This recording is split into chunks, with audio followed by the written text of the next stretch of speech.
Ya, Assalamualaikum warahmatullahi wabarakatuh. Bismillahirrahmanirrahim. Alhamdulillahirrabbilalamin. Wabihi nasta'in wa ala umuri dunya waddin. Wassalatu wassalamu ala asrafil anbiya'i wal mursalin sayyidina wa maulana Muhammadin wa ala alihi wa ashabihi ajma'in amma ba'du. Yang kami hormati Bapak Rektor Mangga.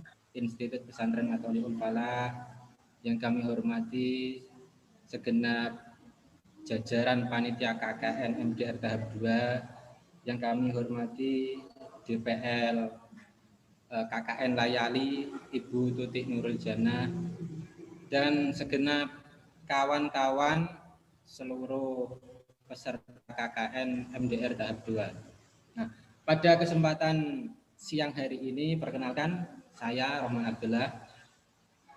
Di sini saya sebagai moderator dalam acara ngaji atau diskusi daring dengan tema pendidikan keberagaman di masa pandemi. Di sini sudah hadir Ibu Inayatullah MSI selaku narasumber dalam kegiatan siang hari ini. Gimana kabarnya Bu Ina?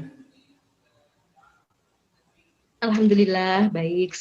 Alhamdulillah, ini materi yang banyak kita nantikan pada siang ini, karena materi hari ini sangat penting, temanya sangat relevan dengan situasi kita saat ini di tengah pandemi. Oke, kepada Ibu Ina, waktu dan tempat kami aturkan untuk menyampaikan materi tentang pendidikan keberagaman di masa pandemi. Pada Bu Ina, monggo Bu.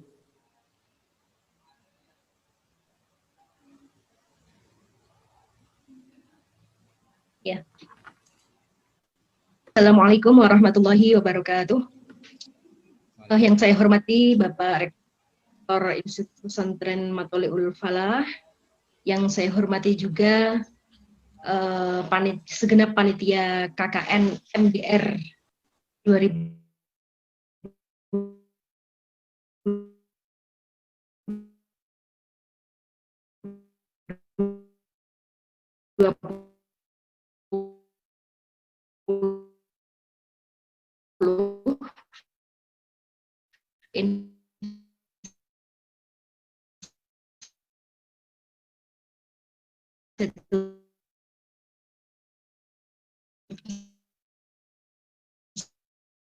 Pesantren Matholiul Falah, yang saya hormati juga Bapak atau Ibu DPL dari kelompok KKN MDR Layali ya namanya ya.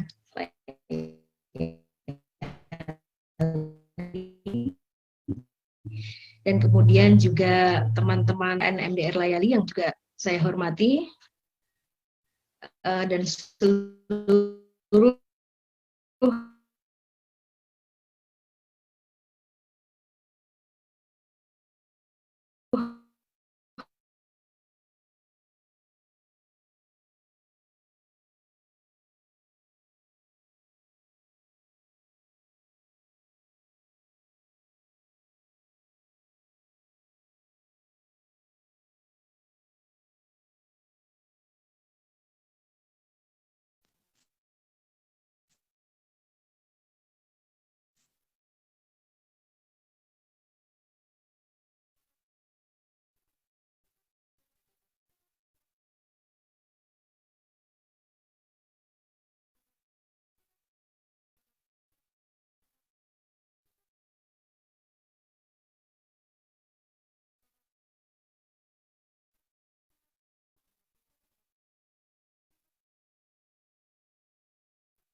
Oke, pendidikan pagi siang hari ini kita berbicara tentang pendidikan keberagaman di masa pandemi. Nah, pendidikan keberagaman ini sangat penting untuk kita pahami, karena di masa pandemi ini penguatan terhadap keberagaman menjadi satu hal yang akan menentukan toleransi, akan menentukan toleransi kita kepada sesama.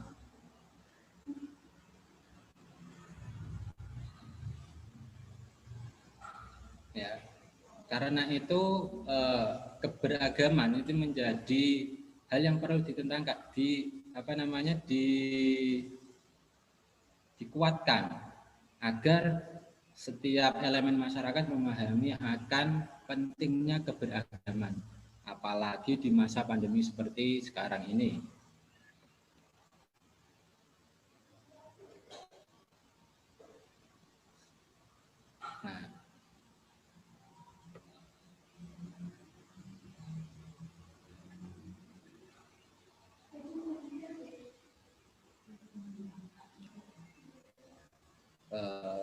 Monggo Bu. Halo, Assalamualaikum. Waalaikumsalam. Koneksi terputus ya barusan ya? Iya, koneksi terputus Bu. Sekarang sudah aman Bu, monggo Bu saged dilanjutkan. Ya, gini. Terputus ya, sama ya. Oh. Saya tidak tahu ini dari mana ini yang bikin terputus. Kayaknya sinyal di sini masih aman kayaknya loh ya. Apa yang di sananya? Ini sudah bisa dilanjut? Ya, ini sudah terlihat. Sudah bisa dilanjut? Bisa dilanjut Bu. Sudah.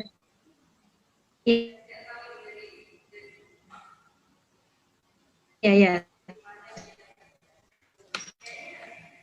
Sudah.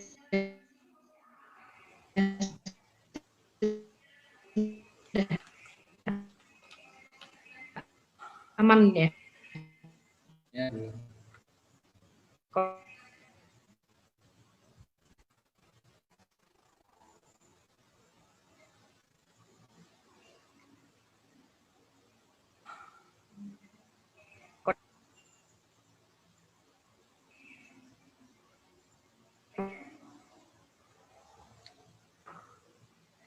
Koneksinya. Baik ya, maaf ini tadi terputus koneksinya. Memang kendalanya jaringannya ini turut menentukan ya. Share screen saja, langsung pada materinya. Alhamdulillah pada siang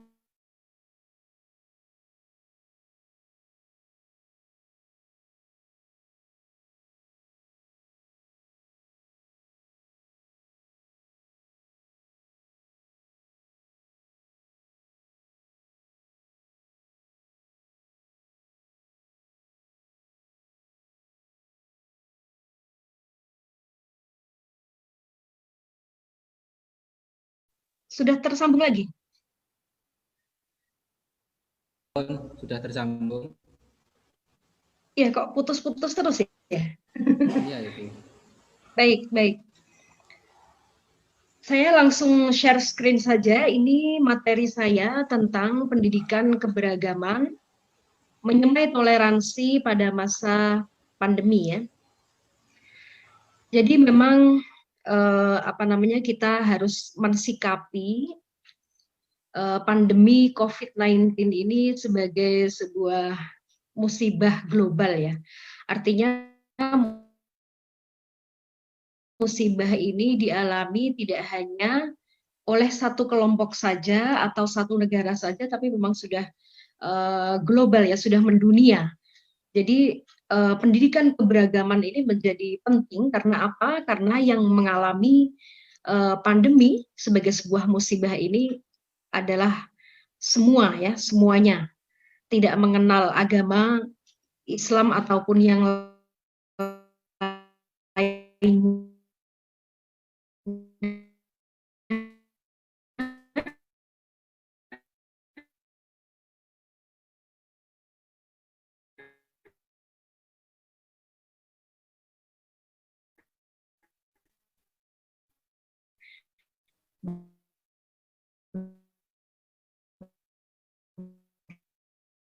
gitu juga suku yang satu dengan suku yang lainnya, bahkan juga sensitivitas kita itu juga dituntut ya, dituntut punya feeling bersama gitu ya.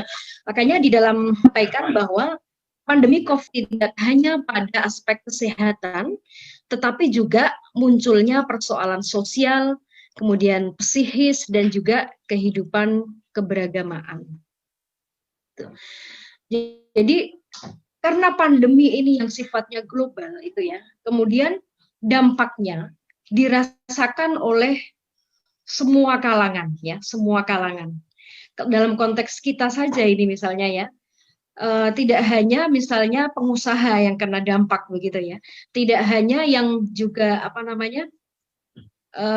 terpapar coronanya begitu ya, tetapi juga semuanya ya, semua lini, semua aspek, bahkan dari aspek pendidikan juga terdampak begitu ya, ekonomi juga terdampak, apalagi kesehatan. Jadi tidak hanya persoalan kesehatan ini pada akhirnya, tidak hanya persoalan wabah penyakit, tetapi pada akhirnya menjalar sampai kepada aspek-aspek yang bermacam-macam itu ya, dan menyisakan berbagai persoalannya, baik itu persoalan yang terkait dengan kesehatan, persoalan yang terkait dengan sosial ya, kemudian psikis ya, kemudian juga bahkan kehidupan keberagamaan seperti itu. Nah, pada kerangka ini yang kemudian sikap toleransi ini sangat dibutuhkan ya. Kenapa begitu? Karena memang sikap untuk saling menghormati, menghargai, kemudian juga bekerja sama, saling menolong. Nah, ini juga sangat diperlukan dan itu harus tidak membedakan ya, tidak membeda-bedakan. Jadi baik itu agama, suku, ras maupun golongan ini semuanya terdampak ya, terdampak imbas dari COVID-19 ini. Nah, inilah yang kemudian kenapa teman-teman di KKN MDR Layali ini kemudian mengangkat tema ini ya. Saya kira memang penting karena apa? Karena memang dampak dari COVID-19 ini memang luar biasa ya. Nah, ini secara global bisa dialami oleh semuanya begitu ya, sehingga sikap toleransi ini menjadi sangat penting untuk kita untuk memiliki semacam kepekaan sosial ya terhadap pihak lain kan seperti itu ya. Jadi jangan kemudian kita ini egois, misalnya kita ini umat muslim hanya peduli pada kalangan muslim saja, itu ya tidak boleh seperti itu gitu ya. Nah, misalnya kita ini dari suku Jawa, ini kemudian kepekaan kita hanya pada di suku Jawa saja, ini juga tidak boleh seperti itu. Jadi semuanya ini sama-sama mengalami wabah ini begitu ya, dan semuanya itu juga terdampak begitu ya, dan dampaknya itu tidak hanya dari aspek kesehatan tetapi juga banyak persoalan-persoalan lain yang juga menjadi persoalan kita bersama sebagai imbas dari COVID-19 ini.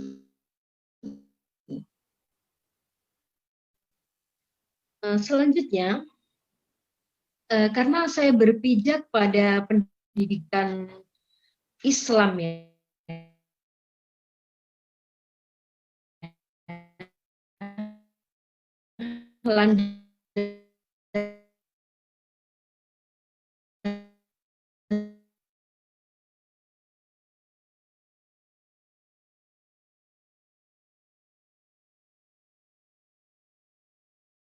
normatifnya pun saya juga mengacu pada pendidikan keberagaman. Lihat acuan di dalam ayat itu disampaikan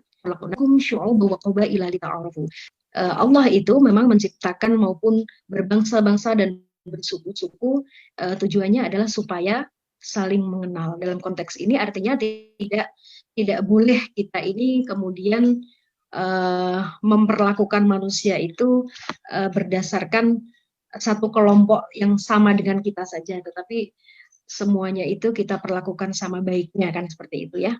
Begitu juga dengan hadis ya, ada irhamu ahlal ardi yarhamukum man fis samai.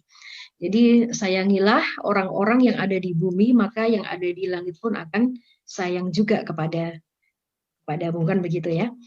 Begitu juga di dalam konteks surah Al-Kafirun ayat 6, di situ disebutkan ada lakum dinukum waliyadin. Jadi untuk mula agamamu dan untuk mula agamaku. Ini dalam konteks kita berbeda agama itu tetap harus sisi kemanusiaannya itu harus tetap saling menghormati, saling menghargai dan saling memiliki kepedulian satu dengan yang lain, terutama dalam konteks ketika sama-sama merasakan wabah COVID-19 ini. Nah ini ya, karena saya memang background saya dari pendidikan Islam, maka saya juga mengaitkan ini dengan landasan normatif dari pendidikan Islam itu ya, yang seperti ini, saya kira. Masih banyak yang lain, tapi saya sampaikan hanya sebagian saja. Nah kemudian bagaimana sih kita ini menerapkan toleransi ya, di dalam beberapa aspek di dalam kehidupan ini. Misalnya di dalam konteks kesehatan gitu ya. Kita secara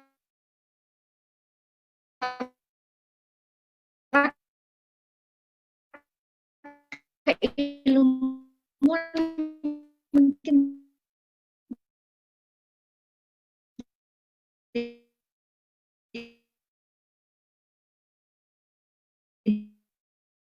tidak begitu mengerti ya tentang, kita taunya juga dari para tokoh bidang virus memiliki toleransi dengan pihak lain. Kita dengar ya, baik itu pun di media-media sosial gitu ya. Kita harus sih agar kenapa kalau misalnya kita ini tidak sengaja terpapar dan kita misalnya kategorinya OTG misalnya, kita mungkin tidak mengerti kalau kita sedang terpapar, tapi ketika menggunakan masker ini akan bisa melindungi orang lain begitu ya. Kalau misalnya kita sendiri terpapar, dan apabila kita tidak terpapar, otomatis kita juga akan menggunakan masker ini juga berfungsi untuk melindungi diri kita sendiri gitu ya. Tapi intinya menggunakan masker ini sebetulnya lebih kepada perlindungan pada diri sendiri, juga perlindungan kepada orang lain. Ini artinya secara kesehatan kita juga harus memiliki toleransi dengan mengikuti hal-hal yang sudah dianjurkan oleh para tokoh yang ahli ya, para ahli ilmuwan yang ahli di bidang virus, bahwa memang menjaga agar tidak menyebar itu ya diantaranya menggunakan masker, kemudian menjaga jarak begitu ya, kemudian mencuci tangan menggunakan sabun begitu, atau dengan menggunakan hand sanitizer begitu ya, itu bisa kita ini bisa paling tidak itu menjaga ya, menjaga diri kita sendiri dan juga orang lain, kan seperti itu ya. Itu kalau dari aspek kesehatan. Kemudian misalnya kita sendiri ya, misalnya baru datang dari luar kota misalnya ya, nah kita ya tahu diri begitu, tahu dirinya bagaimana ya, kita ini tidak begitu langsung berkumpul dengan bergerombol dengan orang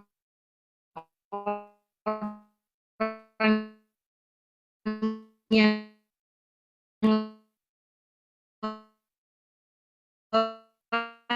lain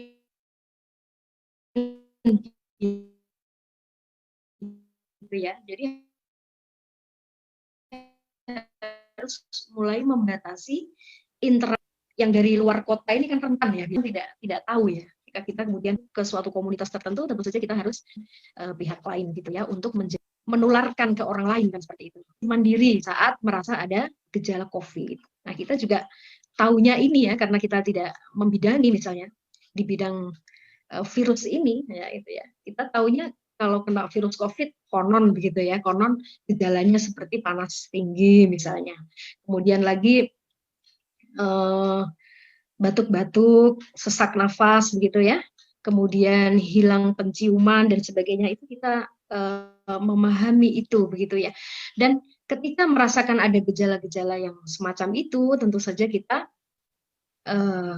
melakukan isolasi mandiri agar tidak menularkan kepada pihak lain. Nah itu juga bagian dari bentuk toleransi dari aspek kesehatan kan begitu ya. Kemudian selanjutnya, apabila ada pasien yang terpapar COVID, itu kita tidak memberikan stigma yang negatif gitu ya.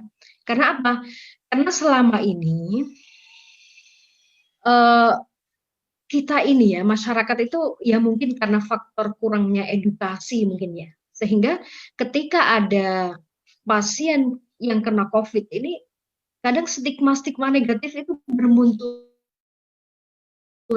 ya. Ya macam-macam stigmanya itu. Bisa jadi ada yang mengaitkan dengan ya hal-hal yang tidak mengenakan lah, misalnya itu sebuah karma misalnya, karma negatif misalnya, atau hal-hal yang negatif lainnya ya, yang kemudian kita sematkan pada pasien yang kena COVID itu jangan sampai begitu ya. Kenapa begitu? Karena terkena COVID ini sendiri kan sudah beban ya, sudah beban ditambah lagi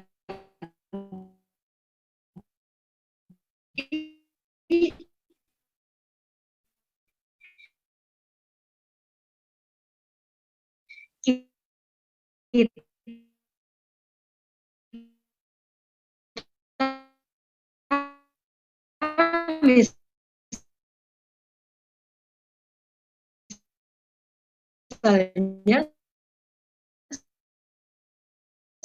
sebagai masyarakat yang gitu kan akan semakin menambah penderita. Kemudian jadi memang COVID apabila tidak sampai isolasi mandiri kan begitu ya, kita juga tetap harus mensupport ya, jangan kemudian mengucilkan. Ini yang kemudian nanti bisa ya artinya kita tidak memiliki empati, tidak memiliki toleransi kan seperti itu. Asalkan jaga jarak, insya Allah sudah aman ya. Jaga jarak, pakai masker itu insya Allah sudah aman kan gitu. Kemudian lagi tidak menolak jenazah pasien COVID. Jadi kita dulu ini ya pernah gempar itu ya di media sosial ya, bahwa pernah ada suatu kelompok masyarakat yang menolak pemakaman dari jenazah pasien COVID itu ya. Gara-gara mereka mungkin menganggap bahwa itu akan menularkan kepada pihak masyarakat kan begitu. Ini kan sebetulnya karena kurangnya edukasi ya. Jadi ketika sudah menggunakan protokol kesehatan yang benar begitu, kemudian ketika dimakamkan ini ya seharusnya itu sudah aman kan begitu. Jadi kita sebagai masyarakat jangan kemudian menolak pasien jenazah pasien COVID tersebut gitu ya. Tapi alhamdulillah sekarang kelihatannya sudah pada memahami ya. Kalau dulu ketika awal-awal adanya COVID ini mungkin ya mungkin karena ketakutan yang berlebihan, yang kemudian edukasi kepada masyarakat juga kurang begitu ya. Akhirnya apa? Akhirnya muncul sikap kooperatif dengan saudara-saudara kita yang terpapar COVID ya.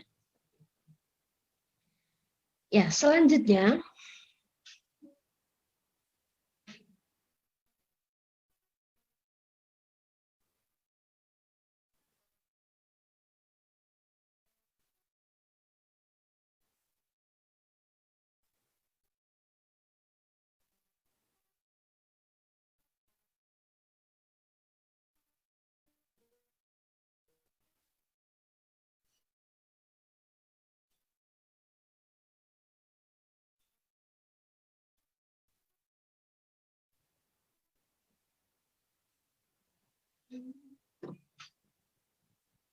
ya, toleransi dalam aspek sosial ini adalah pada aspek ini diantara berempati pada masyarakat yang gimana caranya berempati dengan masyarakat yang terpapar COVID begitu kan? Ya bentuknya bisa bermacam-macam ya. Misalnya kalau misalnya perlu dirujuk ke rumah sakit ya bagaimana misalnya menghubungkan ke pihak rumah sakit untuk kemudian pasien ini bisa mendapat pertolongan kan gitu ya misalnya. Kemudian kalau membutuhkan hal-hal yang sifatnya material juga sebisa mungkin kita bantu kan begitu ya. Jadi kalau misalnya ada semacam swadaya dari masyarakat sekitarnya, misalnya ketika ada tetangga yang terpapar COVID, ini kemudian kita memiliki semacam kepedulian gitu untuk misalnya ya membantu baik dari aspek materi maupun juga tenaga begitu ya untuk mereka ini bisa terbantu begitu ya. Nah, begitu juga kepada masyarakat yang terdampak. Yang terdampak itu contohnya apa? Ya contohnya misalnya ada yang pekerja yang misalnya di PHK gitu ya. Kan banyak itu ya karyawan-karyawan di beberapa perusahaan karena COVID ini banyak yang kemudian di PHK kan begitu ya. Nah, ketika di PHK ini bagaimana sikap kita misalnya sebagai tetangga misalnya kan, kalau misalnya ada tetangga yang kena PHK ini ya tentu saja ya harus membantu kan begitu. Kalau misalnya kita memiliki usaha yang masih tetap bisa survive, bolehlah kita juga memberikan pekerjaan baru pada masyarakat yang terdampak tersebut gitu ya. Itu di antara toleransi dari aspek sosial yang bisa kita lakukan begitu ya.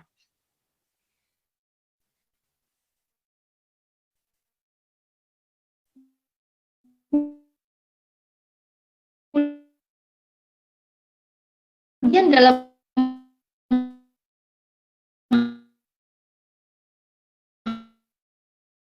hal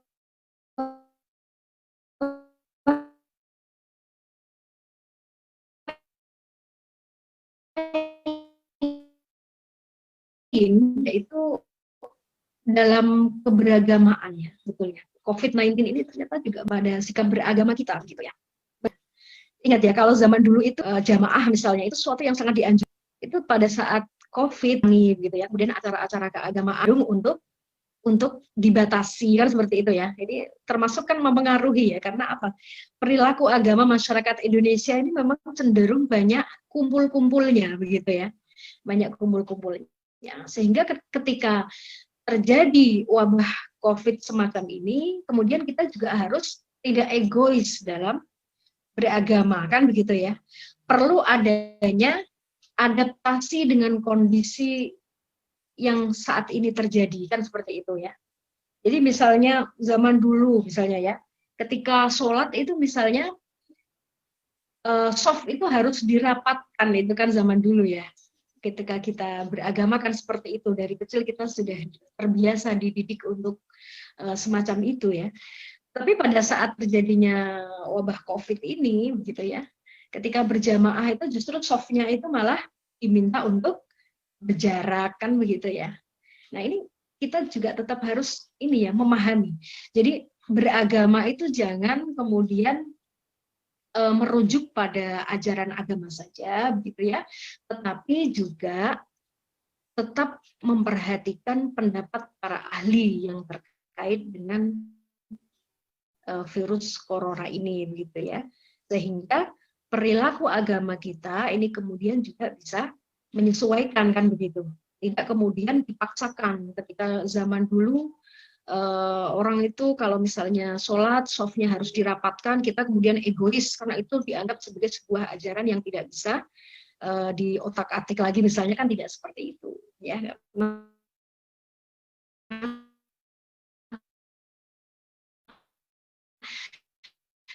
Ketika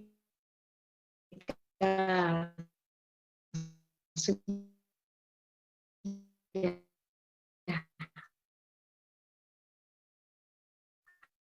ada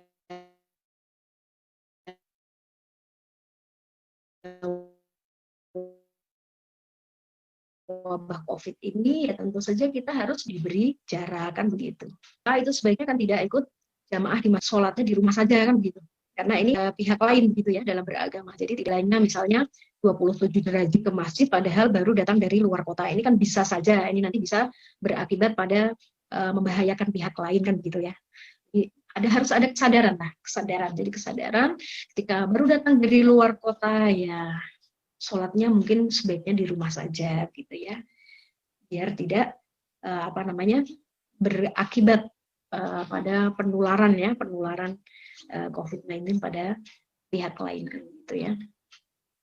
Kemudian ini tadi sudah saya sampaikan, menjaga jarak dalam sholat berjamaah gitu ya.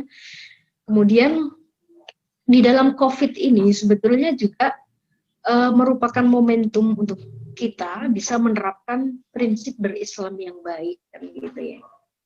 Dalam konteks menjaga kebersihan. Sebenarnya di Islam sendiri kan ini ya, menjaga kebersihan itu sudah diajarkan dari dulu ya, katanya an-nazafatu minal iman kan gitu ya. Dalam konteks wabah COVID ini kemudian ini tertantang kita untuk bisa melakukan kan begitu ya. Jadi kalau dulu mungkin tidak sering yang namanya membersihkan tangan gitu ya, tapi sekarang ini dituntut untuk lebih bisa menjaga kebersihan kan begitu ya. Begitu juga dengan makanan ya, konsep makanan yang halal ya, halal thayyibah itu kan dari dulu di dalam Islam pun juga diajarkan kan seperti itu. Nah, sehingga dalam kaitannya dengan COVID ini asupan makanan itu pun juga perlu diperhatikan kan begitu. Nah, ini juga dalam rangka kita ini menerapkan prinsip-prinsip berislam yang baik ya, dalam konteks bagaimana bisa menjaga kebersihan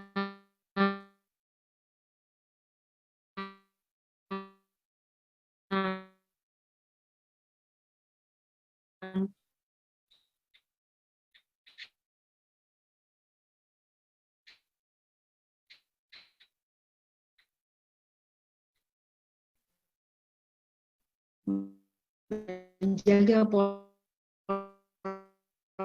makan yang baik, yang sehat, yang halal dalam thayyibah seperti itu. Kesadaran akan kebesaran Allah begitu ya, sombong ya. Cenderung sombongnya kenapa? Teknologi begitu ya. Seakan dunia ini sudah dikuasai begitu ya, ilmu pengetahuan dan teknologi. Tapi kenyataannya ruang kesadaran kita kembali bahwa kita ini manusia yang sangat memiliki keterbatasan kan gitu ya. Ya, buktinya saja ketika ada COVID ini tidak langsung diketemukan obatnya kan begitu ya. Obatnya tidak langsung diketemukan, kemudian vaksinnya pun juga masih dalam proses hingga saat ini. Padahal ini sudah terjadi dalam kurun beberapa bulan kan begitu ya. Sudah hampir setahun lah bisa dikatakan seperti itu. Ternyata manusia itu tetap memiliki keterbatasan sehingga dengan hadirnya COVID ini kesadaran beragama kita tuh seharusnya lebih meningkat ya, lebih meningkat bahwa kita ini sebetulnya tidaklah bisa ada yang perlu disombongkan begitu ya, karena memang kita itu makhluk yang tidak ada apa-apanya dibanding dengan kekuasaan Tuhan begitu ya. Ketika diuji dengan COVID saja ini sudah luar biasa efeknya bagi kita kan seperti itu. Nah, sehingga sikap toleransi ini dalam berbagai aspek ini ya, ini perlu diperhatikan gitu ya. Dan yang terakhir, ini saya juga melihat bahwa toleransi ini juga perlu kita implementasikan dalam aspek psikologi. Karena meskipun ya COVID ini terkait hal yang berbau penyakit begitu ya, yang terkait dengan kesehatan fisik, tetapi ternyata imbasnya juga menyentuh ranah psikologis manusia begitu ya. Kenapa seperti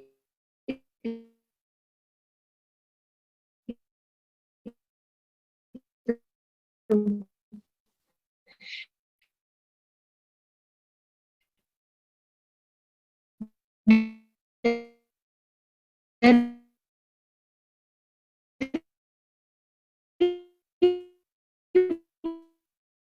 mulai kita mensikapi wabah COVID, khawatir kalau misalnya terpapar gitu ya, khawatir terjadi hal-hal yang sifatnya psikis kan begitu. Kita dari aspek psikis ini karena apa?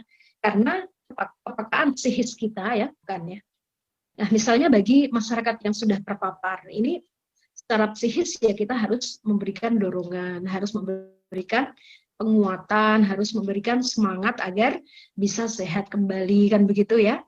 Jangan malah ditakut-takuti, misalnya wah ini di kasus di mana begitu misalnya kena COVID malah meninggal, waduh. Nah ini akhirnya secara psikis ini bukannya malah menguatkan, tapi malah membuat menjadi ini ya lebih down lagi ini ya.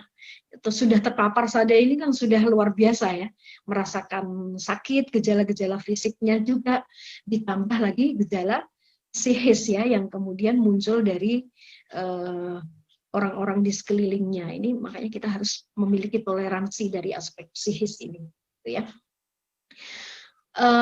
Kemudian memberi semangat ya, memberi semangat untuk yang sakit biar segera sehat. Untuk yang sehat tetap menjaga kesehatan psikis kita juga kan begitu ya. Jadi tidak hanya kita itu dituntut untuk menjaga dari segi fisik ya, misalnya dengan harus makan makanan yang bergizi, misalnya ya harus menjaga kesehatan, pola makan yang baik, pola istirahat yang cukup misalnya ya. Ini tidak hanya itu ternyata. Aspek psikis ini juga turut menentukan kita ini sehat atau tidak begitu ya. Bahkan kalau kita baca ya di dalam psikologi itu ada yang namanya penyakit fisik yang diakibatkan oleh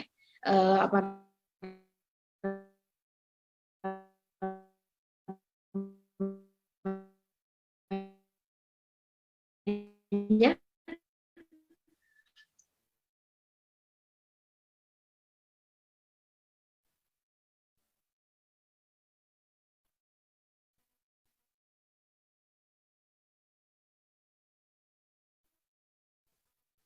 tekanan psikis begitu ya, ada semacam itu penyakit fisik gitu ya.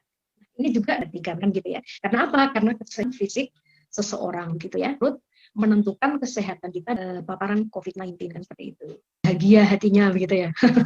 Fisik dan psikis ini bisa seimbang kan gitu ya. Baik, Mas Panitia, mungkin itu saja yang bisa saya sampaikan. Monggo kalau misalnya perlu diperdalam dengan tanya jawab, silakan. Ya. Oke, terima kasih Bu Ina atas pemaparan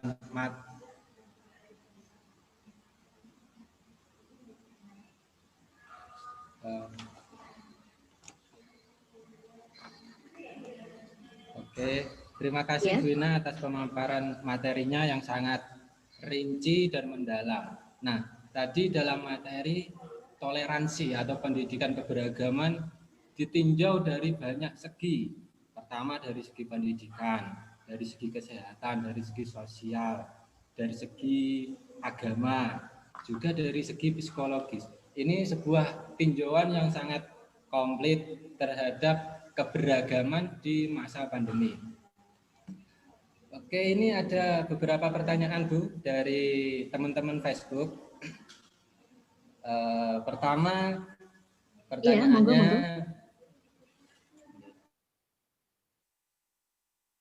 ya.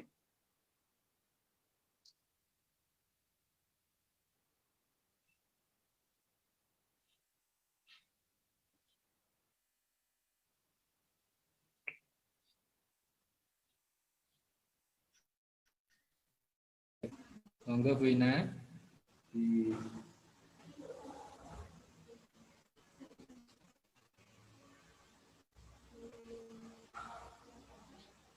Saya ulangi lagi ya Bu pertanyaannya. Apa langkah konkret yang dapat dilakukan oleh mahasiswa atau generasi muda dalam menggaungkan sikap keberagaman di masa pandemi ini? Jadi apa yang dapat dilakukan oleh mahasiswa atau generasi muda? Langkah konkretnya itu seperti apa Bu? Dengar tadi.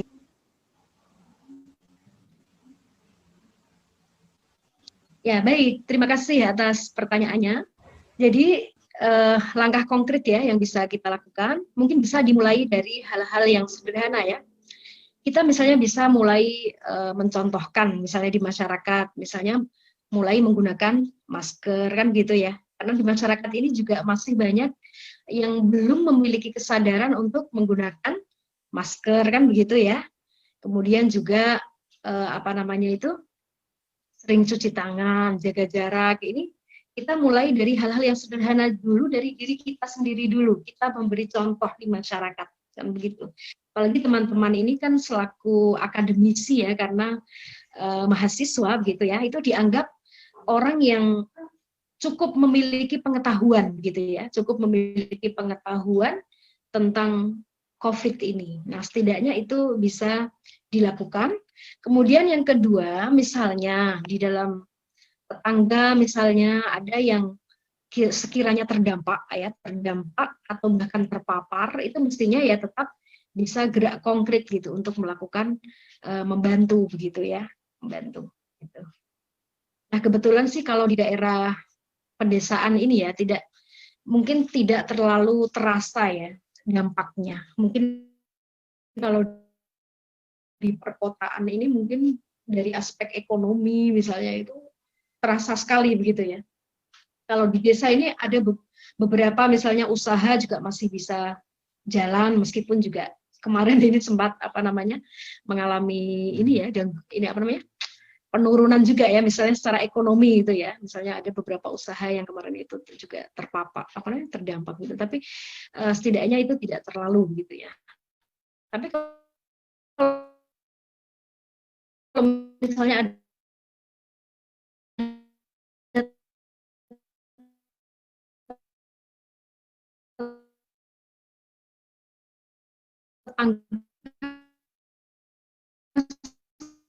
sampai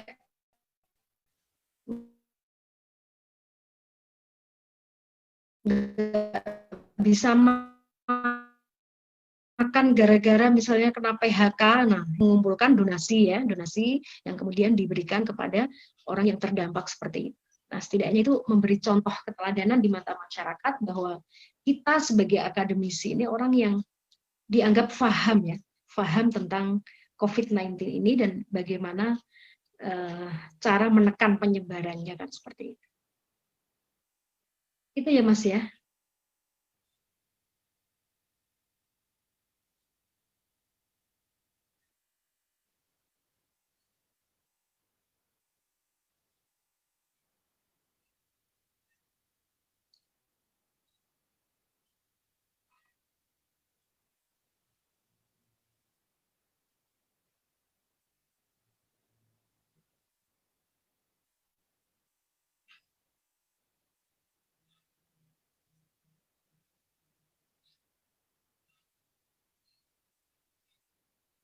Ini maaf Mas, saya nih nggak mendengar ya, tidak mendengar suaranya sama sekali. Sepertinya koneksinya sedang tidak baik. Maaf Bu, masih kemut tadi. Oh masih iya dimut. iya. Iya, lupa. Oh iya iya. Iya ya. Ini ada pertanyaan dari saudari Rica S. Octavia. Pertanyaannya, bagaimana kita menyikapi atau melihat banyaknya masyarakat luas yang tidak percaya adanya COVID? Nah, ini ada pihak-pihak yang tidak percaya dengan COVID. Ini sikap kita memang di masyarakat ini memang ini ya bermacam-macam ya. Iya. Iya. Ya setidaknya kita bisa memberikan edukasi pada masyarakat sekitar kita ya. Kalau misalnya masyarakat yang lebih luas mungkin kita kesulitan, ya paling tidak dengan tetangga misalnya ya. Kita setidaknya bisa melalui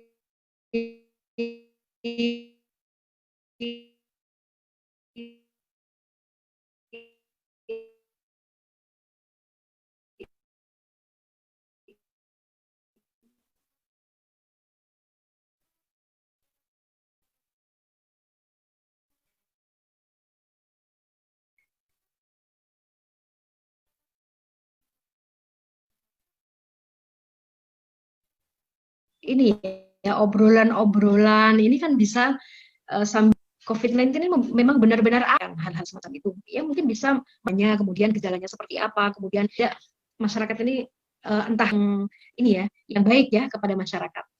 Ya paling tidak itu ya yang bisa dilakukan. Soal percaya atau tidak percaya ya bagaimana lagi ya, tinggal mereka. Yang penting kita sudah berikhtiar untuk ikut mengedukasi mereka kan begitu ya. Kemudian sikap mereka harusnya bagaimana tetap kita harus sampaikan. setidaknya untuk tetangga terdekat atau saudara-saudara terdekat kita kan. Itu ya Mas ya. Oke Bu. Makasih Bu. Ini ada satu pertanyaan, mungkin ini menjadi pertanyaan terakhir dari sesi pertemuan siang hari ini. Pertanyaannya dari An Mahful Nur Alamsyah, mau tanya, bagaimana toleransi beragama dengan kondisi di satu desa yang berbeda agama yang mayoritas non-Islam? Nah, jadi di satu sebuah desa mayoritasnya itu bukan Islam. Nah, ini bagaimana cara toleransi di desa tersebut? Terima kasih. Iya. Baik ya, kalau soal toleransi antar umat beragama, itu mestinya ya sama saja dengan kondisi-kondisi sebelum COVID begitu ya. Artinya sikap bagaimana kita saling menghormati dengan pihak lain. Kemudian ketika terjadi COVID semacam ini, ya kita kepedulian sosialnya itu lebih ditingkatkan lagi dan tidak mengenal agama yang berbeda kan begitu. Misalnya kita ini berada dalam komunitas agama yang berbeda dengan pihak lain, misalnya ya kita tetap misalnya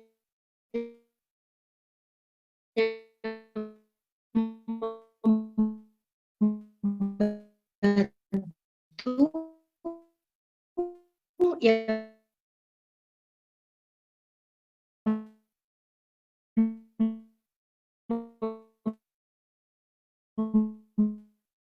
bantu saja kan begitu. Tidak usah kemudian agama saya kan tidak boleh seperti itu. Itu tetap berjalan sama. Misalnya kita mau menolong tetangga, misalnya membantu tetangga seperti masa-masa sebelum era COVID ya. Nah, kalau misalnya era COVID ini ya lebih kepada meningkatkan ini aja kepekaan sosial kita ya kepada pihak yang kemungkinan terdampak COVID meskipun itu pada orang-orang yang berbeda agama dengan kita. Itu Mas. Terima kasih Bu atas jawabannya. Oke, semoga pembahasan pada siang hari ini membuka cakrawala kita tentang pengetahuan bagaimana keberagaman di masa pandemi. Kepada Bu Ina selaku narasumber saya haturkan banyak-banyak terima kasih atas waktunya. Oke, semoga ya sama-sama saya semangat bermanfaat. Oke. Terima kasih juga kepada saya juga partisipan yang ada di Facebook atas pertanyaannya, atas partisipasinya. Terima kasih banyak. Semoga memberi manfaat kepada kita semua. Terima kasih Bu Ina. Semoga sama-sama kita cukupkan dulu pembahasan atau obrolan pada siang hari ini. Terima kasih. Wassalamualaikum warahmatullahi wabarakatuh. Terima kasih. Warahmatullahi wabarakatuh.